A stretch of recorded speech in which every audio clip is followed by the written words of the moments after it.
नमस्कार, मैं हूं रामचंद्र मौर्य। हमारे चैनल में आपका स्वागत है।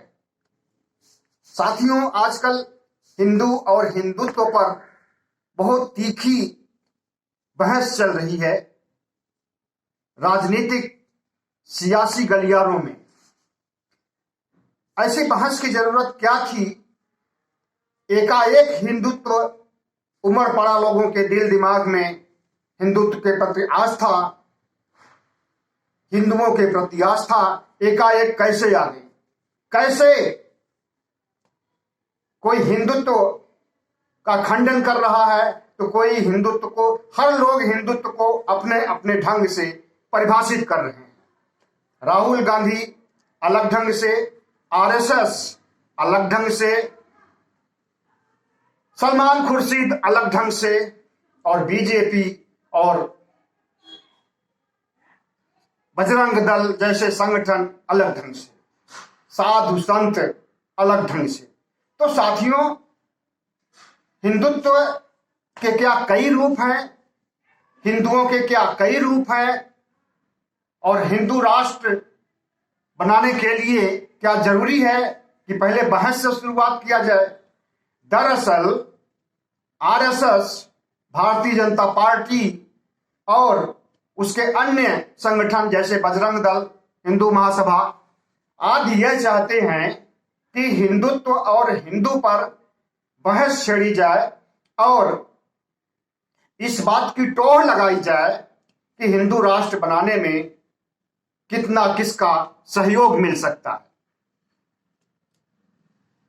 हिंदू राष्ट्र बनाना उनकी प्राथमिकता है और हिंदू राष्ट्र बनाने के लिए अंदर खाने तैयारियां भी चल रही हैं। आए दिन उस ढंग से बयान भी आते हैं और हिंदू राष्ट्र बनाने की वकालत भी की जाती है। तो ये एक सैंपल के तौर पर परोसा गया है हिंदुत्व पर और हिंदू पर बहस करने के लिए, और उसे हिंदू राष्ट्र बनाने की दिशा में एक कदम माना जाएगा। साथियों, आपको याद होगा कि नोटबंदी जब हुई थी तो एकाएक प्रधानमंत्री 8 नवंबर को टीवी पर प्रकट हुए थे और उन्होंने घोषणा कर दी और लोग सन्न रह गए थे। देश दंग हो गया था, देशवासियों को अचंभा हुआ था उस बयान से। उसी तरह से जो तैयारी हिंदू राष्ट्र बनाने की चल रही है, 2024 के पहले, चुनावों के पहले कभी भी प्रधानमंत्री आकर के राष्ट्रीय दूरदर्शन पर, मीडिया पर और सोशल मीडिया पर बयान दे सकते हैं सुबह या शाम को 8 बजे 9 बजे कि आज से भारत हिंदू राष्ट्र है और संविधान की जगह मनुस्मृति जगह लेगा। तो साथियों, ये उसी दिशा में एक कदम है जो कि हिंदू और हिंदुत्व पर बहस छिड़ी हुई है। आपको पता हो कि हिंदू को अलग बताया जा रहा है और हिंदुत्व को अलग बताया जा रहा है। ये आज नहीं बताया जा रहा, बहुत पहले बताया गया था। सावरकर ने सबसे पहले कहा था कि हिंदू अलग है, हिंदुत्व अलग है। हिंदू एक धर्म है, हिंदू एक पूजा पद्धति है, हिंदू एक समुदाय है और हिंदुत्व शुद्ध राजनीति है। हमें यह समझ में नहीं आता कि हिंदू और हिंदुत्व शब्द एक जैसे हैं और अमूमन लोग हिंदू और हिंदुत्व को एक ही समझते हैं, देश के लोग।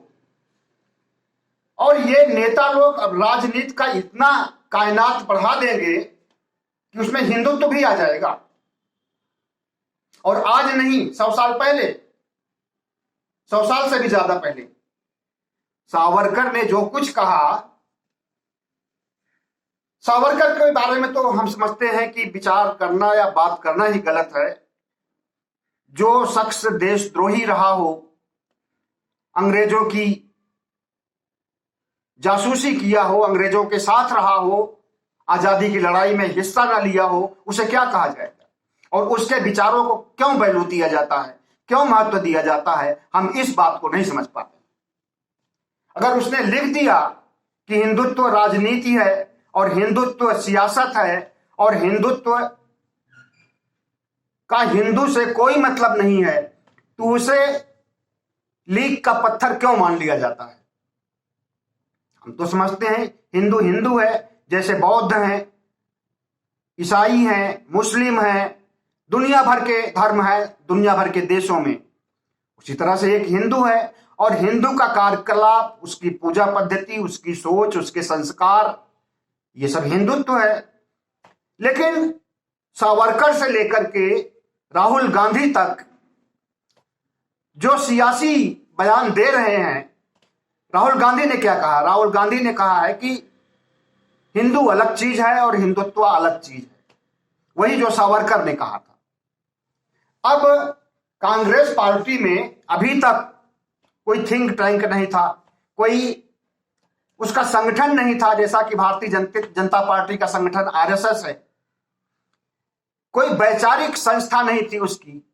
तो उस वैचारिक संस्था को स्थापित करने के लिए, उस वैचारिक संस्था द्वारा जो बातें स्थापित की जाती, उसको खुद ही कह रहे हैं।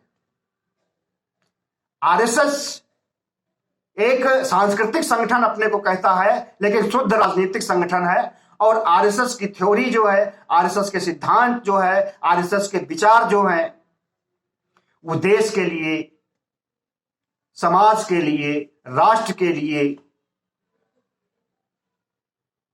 ठीक नहीं है। आरएसएस की थ्योरी में सिर्फ हिंदू ही भारत है और जितने भारतीय हैं सब हिंदू हैं। हिंदू भारत है, यह भी गलत है, और जितने लोग भारत में हैं सब हिंदू हैं, यह भी गलत है। और दूसरी तरफ वो कहते हैं कि हिंदू, मुस्लिम, सिख, ईसाई जितने भारत में हैं सबका डीएनए एक है। अगर डीएनए एक है तो ये सामुदायिक विभाजन, सामुदायिक बयानबाजी, एक धर्म विशेष के प्रति, एक समुदाय विशेष के प्रति, मुसलमानों के प्रति नफरत की भावना क्यों पैदा की जाती? अगर भावनाएं इस तरह से भड़काई जाती हैं, इस तरह से दंगे कराए जाते हैं, हिंदू मुस्लिम के बीच खाई बनाई जाती है, तो क्या भारत तरक्की करेगा? क्या भारत विकास करेगा? क्या हम आगे बढ़ पाएंगे? हम हिंदू मुस्लिम में ही उलझे रहेंगे और भारत के अलावा बाहर के देश, दुनिया के देश टेक्नोलॉजी के मामले में, डेवलपमेंट के मामले में, मेडिकल साइंस के मामले में आगे बढ़ते जा रहे हैं। और हम आज से नहीं, सदियों से, हजारों साल से हिंदू मुस्लिम में उलझे हुए हैं। आजादी के पहले से भी उलझे हुए हैं और अभी भी उलझे हुए हैं। अभी भी एक महामारी कितनी बड़ी आई और लाखों का सफाया कर दी। मेडिकल साइंस के ऊपर गहन चिंतन नहीं करने का इनके पास इरादा है, और न कोई इनका कोई खाका है कि हाँ उस पर कुछ कर रहे हैं या करेंगे। औषधि विज्ञान को बढ़ाने के लिए इनके पास कोई भी एजेंडा नहीं है। अगर एजेंडा होता पहले से तो इतनी मौतें नहीं होती। अभी भी एजेंडा नहीं बना रहे हैं, तो अभी तीसरी, चौथी, पांचवी लहर आना बाकी है। जितना सफाया हुआ इससे ज्यादा भी हो सकता है। लेकिन हम जो मूलभूत आधार है देश का, जिस पर कि जिससे जो है लोगों के स्वास्थ्य का, लोगों के विकास का, लोगों के जरूरत पूरी होने का संबंध है, उसको भूल जाते हैं और भूले हुए हैं। हिंदू और हिंदुत्व पर बहस करने के बजाय अगर इस पर विचार किया जाता कि बेरोजगारी कैसे दूर हो सकती है, कोरोना के पीड़ितों को अभी तक जो मरे हैं उन लोगों को सहायता राशि क्यों नहीं दी गई, महंगाई पर कैसे रोक लग सकती है, अगर मूलभूत समस्याओं पर हिंदुत्व के बजाय चर्चा की जाती और उसका समाधान खोजा जाता तो जरूर समाधान मिलता। लेकिन हम हैं, हमारे देश के नेता हैं कि वो हिंदू, मुस्लिम, सिख, ईसाई, पंजाबी, इन सब के बीच नफरत फैलाने के लिए हिंदू मुस्लिम का कार्ड खेल रहे हैं। साथियों, जैसा कि मैंने बताया कि हिंदू राष्ट्र बनाने की तैयारी चल रही है और बहुत तेजी से चल रही है। उसी का एक ये पहला कदम है, पहली सीढ़ी है, फर्स्ट स्टेप है। आरएसएस, बीजेपी के लोग इस तरह की बहस को छेड़ करके जानना चाहते हैं कि हिंदू राष्ट्र के समर्थक कितने हो सकते हैं, और अगर समर्थक नहीं है तो उन्हें समर्थक कैसे बनाया जाएगा। लेकिन एक बात को नोट कर लीजिए कि बाबा साहब अंबेडकर ने कभी कहा था कि भारत जिस दिन हिंदू राष्ट्र बनेगा उस दिन से आपातकाल जैसी स्थिति उत्पन्न हो जाएगी, संकट का दौर शुरू हो जाएगा और हमारा देश प्रगति के बजाय एक दोयम दर्जे का गरीब दरिद्र देश बन करके रह जाएगा। हिंदू राष्ट्र बनने पर सबसे ज्यादा दलित और बहुजन समाज के लोग प्रताड़ित होंगे, उसी तरह से जैसे कुछ समय पहले 100 साल 500 साल या 1000 साल पहले उनकी स्थिति थी। उन्हें दोयम दर्जे का इंसान समझा जाएगा, अस्पृश्यता बढ़ जाएगी। जो कुछ मनुस्मृति में लिखा है, अगर मनुस्मृति को लागू करेंगे तो वही सब फिर रिपीट करेंगे। इनकी यही इच्छा है और यही ये करना चाहते हैं। इसी को ये समरसता का भी नाम देते हैं।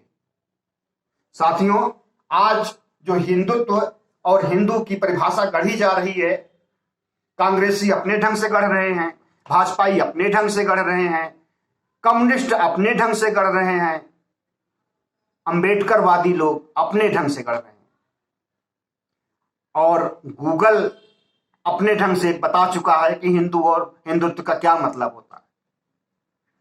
अब इन सब में तालमेल कैसे स्थापित हो, कैसे हिंदुत्व और हिंदू की परिभाषा और उसके साइड इफेक्ट से कैसे मुक्ति मिल सकती है, इसे आपको सोचना है, देशवासियों को सोचना है। नेताओं के भरोसे देश को रखना और हिंदू मुस्लिम करते रहना ये अच्छे दिन के संकेत नहीं है। बहुत बहुत धन्यवाद।